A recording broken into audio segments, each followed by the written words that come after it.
हे dear students, hope सभी आप सब ये जानते होंगे कि नीट एंट्रेंस एग्जाम की डेट आ चुकी है। एक बार उसे रिकॉल करते हैं कि एक्चुअल में चीज़ें हैं क्या क्या, नीट यूजी के बारे में हम क्या जानते हैं और हमें आगे क्या करना है। लेट्स टॉक अबाउट दैट कि जो आपका नीट यूजी है 2024 720 मार्क्स का होता है। ठीक, दूसरी चीज़ ये कि ये होगा आपका 13 लैंग्वेज में, मतलब जितनी भी आपकी लैंग्वेजेस है, हिंदी, इंग्लिश और आपकी बंगाली वगैरह, टोटल 13 लैंग्वेज में ये होता है। ठीक है, लैंग्वेज इसमें बताया गया है इंग्लिश, हिंदी, ठीक है, असमिया, बंगाली, गुजराती, मराठी, तमिल, तेलुगु, उड़िया, मलयालम, कन्नड़, पंजाबी और उर्दू भी शामिल है। ठीक, तो इतनी लैंग्वेजेस में आप फॉर्म भर सकते हैं। अगर इस लैंग्वेज से आप बिलोंग करते हैं तो आप बिल्कुल ये पेपर दे सकते हैं। इसके लैंग्वेज में पेपर पूछता है। अगर आप बात करें इसमें आपको क्या क्या ज़रूरत है, तो आपका 12th पास होना ज़रूरी है। 12th पास के साथ आपका पीसी भी होना चाहिए। बायोलॉजी या बायोटेक्नोलॉजी भी अगर है बायोलॉजी के अलावा एडिशनल में तो भी वो चलेगा। ठीक, एनएमसी के थ्रू है। आपकी जो स्टार्टिंग डेट है वो 9 फेब से हो चुकी है, रजिस्ट्रेशन की डेट, और एंडिंग आपकी जाएगी कितनी, शायद 3 मार्च है, 9 मार्च ये आपकी है लास्ट डेट। ठीक, इसका क्राइटेरिया देख लीजिए। 17 मिनिमम एज होना चाहिए आपकी, 17 ईयर, चाहे वो मेल हो या फीमेल कैंडिडेट हो। दूसरी चीज़ ये कि फ़ीस के बारे में, फ़ीस स्ट्रक्चर अगर आप देख लें तो फीस स्ट्रक्चर आप एक बार देखो इसका। अगर हम कैटेगरी बात करते हैं ST SC दोनों के लिए 1000 रुपीज़ है। ठीक, जनरल के बारे में बात करते हैं 1700 रुपये। ठीक, और EWS या OBC के लिए आपका है 1600 रुपीज़। ठीक, ये आपकी फ़ीस का क्राइटेरिया है। दूसरी चीज़, रजिस्ट्रेशन प्रोसेस सभी एक ही बार में हो जाता है। जो भी रजिस्ट्रेशन करो, ऐसा एम्स के जैसा नहीं है कि आज ये होगा कल वो होगा, ऐसा कुछ भी नहीं है। सारा रजिस्ट्रेशन एक ही बार में हो जाता है। आप इसका ज़रूर प्रिंट निकाल लीजिएगा आफ्टर रजिस्ट्रेशन, क्योंकि आपका एडमिट कार्ड एक्चुअल में चाहिए रहता है। प्रिंट जो आपका रजिस्ट्रेशन ID रहेगा उसकी वजह से आप प्रिंट निकाल पाओगे, जिससे आपका एडमिट कार्ड रिलीज़ होगा, उससे आपका सिटी सेंटर पता चलेगा। ठीक, आपकी एग्ज़ाम कब कंडक्ट हो रही है, 5 मई, अच्छे से पता होगा आपको। Exam will held on 5 May. Postpone नहीं होगी, इसके मत में नहीं रहना कि एग्ज़ाम विल पोस्टपोन, ऐसा कुछ भी नहीं होगा। ठीक, दूसरी चीज़, जो रिज़ल्ट की डेट है वो भी बता दिया गया है 14 जून 2024। मतलब इस बार जो काम हो रहा है वो बहुत स्पीड से हो रहा है, NT ने जो कर रहा है। ऑफिशियल वेबसाइट देख लीजिए इसका।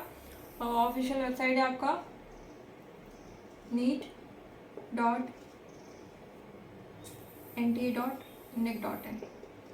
ठीक है, आपकी इसकी ऑफिशियल वेबसाइट है। रजिस्ट्रेशन करने के लिए आप जा सकते हैं neet.nt ऑनलाइन में। ठीक, यहाँ से रजिस्ट्रेशन करवा सकते हैं। जब आप कैफ़े में जाए तो अपना क्राइटेरिया वगैरह बिल्कुल चेक करिए कि आप किस चीज़ से बिलोंग कर रहे हैं। लाइक कोड है, code 1, code 2, code 3, code 4, different codes are there, कि आपको अपने क्राइटेरिया चेक करना है कि आप किस कोड में बिलोंग कर रहे हैं। फॉर एग्जांपल कोड 2 वो होगा शायद ऐसे डिफरेंट कोर्सेज पर पता नहीं चेंज हुए या नहीं हुए। पिछले साल जो कोर्स थे वैसे थे। अगर कोड 2 है, मान लो कोई बच्चा पैरामेडिकल कोर्स में, तो वो कोड 2 फॉर्म करेगा। कोई प्लेन BSc ग्रेजुएशन कर रहा है तो वो कोड 3 करेगा। ठीक, कोई जस्ट 12th पास है तो वो कोड 1 भरेगा। इस टाइप से कोड है, तो उस कोड के हिसाब से अपना क्राइटेरिया फिल करना, अदरवाइज फिर आपका जो काउंसलिंग होगी उसमें दिक्कत आएगी, तो इसका थोड़ा ध्यान रखना। दूसरी चीज़ आपको ये है कि सिलेबस के बारे में बात करते हैं। देखिए, सिलेबस के बारे में लगभग आप लोगों को पता ही होगा। सिलेबस के बारे में आपको बताऊँ तो सिलेबस आपका होगा exactly same, physics, chemistry, biology. अच्छा, नंबर क्राइटेरिया देखिए, 720 मार्क्स का तो होता है। अगर आप एक क्वेश्चन सही करते हैं, हर एक क्वेश्चन सही करने पर आपको 4 मार्क्स मिलेंगे। ठीक, और हर एक क्वेश्चन गलत करने के लिए आपको मिलेंगे -1 मार्क्स। मतलब ये जो -1 मार्क्स है वो रिड्यूस होंगे। फॉर एग्जाम्पल, आपकी क्वेश्चन नंबर 1 में आए सही क्वेश्चन, आपको 4 मार्क्स मिला। क्वेश्चन नंबर 2 भी आपका सही है, उसमें भी 4 मार्क्स मिला। लेकिन क्वेश्चन नंबर 3 में है, अगर आपको मिल गया, आपका रॉन्ग हो गया, तो आपका हो जाएगा -1। इसका मतलब ये कि क्वेश्चन नंबर 3 ऑलरेडी 4 मार्क्स का था, मतलब सारे क्वेश्चन तो 4 मार्क्स थे। 4 मार्क्स तो आपके गए ही गए, आपके एक नंबर और यहाँ से कट जाएंगे। ठीक, मतलब जो आपका 4 + 4 8 हो रहा था, अब वो हो जाएगा 7। समझ में आई बात? तो -1 रिडक्शन होगा, मतलब अभी हमारे नंबर कितने कटे, -5 टोटल।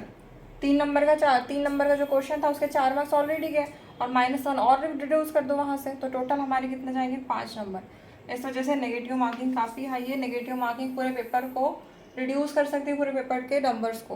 तो नेगेटिव मार्किंग का स्पेशली आप लोग ध्यान रखना। सिलेबस के बारे में देखो, फिजिक्स केमिस्ट्री बायोलॉजी आएगी आपकी। देखिए अब सेक्शंस में दिया जाता है फिजिक्स केमिस्ट्री बॉटनी और जूलॉजी, ठीक। 5 क्वेश्चन आपको एक्स्ट्रा मिलेंगे एज यूजल।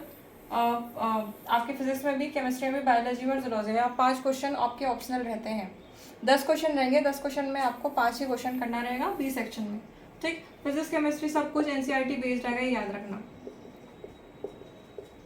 ठीक। Biology zoology specially NCERT based रहेगी। केमिस्ट्री भी एनसीईआरटी बेस्ड, पर ऑर्गेनिक आपको अलग से पढ़नी पड़ेगी, और आपका फिजिक्स भी आपको अलग से पढ़नी पड़ेगी। जो बच्चे कोचिंग कर रहे हैं प्लीज़ रेगुलर रहे, अपनी कोचिंग रेगुलर करें। रिवीजन बहुत ज़रूरी है, क्योंकि पूरा ओवरऑल एनसीईआरटी आएगा तो आप भूल ना जाए। एग्जैक्ट एक एक वर्ड को याद करने की कोशिश करिए, फिर इन द ब्लैंक्स के फॉर्म में क्वेश्चंस को रीड करिए, ताकि आपको एग्जैक्टली आंसर पता रहे। अगर आपको मल्टीपल ना भी पता हो, मल्टीपल ऑप्शन अगर आपके पास नहीं है, तो भी आप अपनी इतनी कैपेबिलिटी रखो कि आप ऑलरेडी आंसर दे सको विदाउट एमसीक्यू। इससे ये होगा कि जब आप एग्जाम पे जाएंगे तो आपके लिए ईजी रहेगा देने के लिए। बात समझ में आई? तो ये जो चीज़ें हैं एनसीईआरटी की, इसमें ध्यान रखना। एनसीईआरटी बुक्स देखो, बहुत कुछ सिलेबस रिड्यूस हुआ है, मैं सब बुलेटिन बोर्ड डाल दूंगी अपने टेलीग्राम पे, जो सिलेबस रिड्यूस हुआ है। अच्छा, सिलेबस बहुत कुछ रिड्यूस हुआ है अभी, रिड्यूस सिलेबस के हिसाब से पढ़ना, एक्स्ट्रा पढ़ने की ज़रूरत नहीं है, उतना ही पढ़ना जितना आएगा, ठीक है। Enough to be sufficient. Wishing you all the best.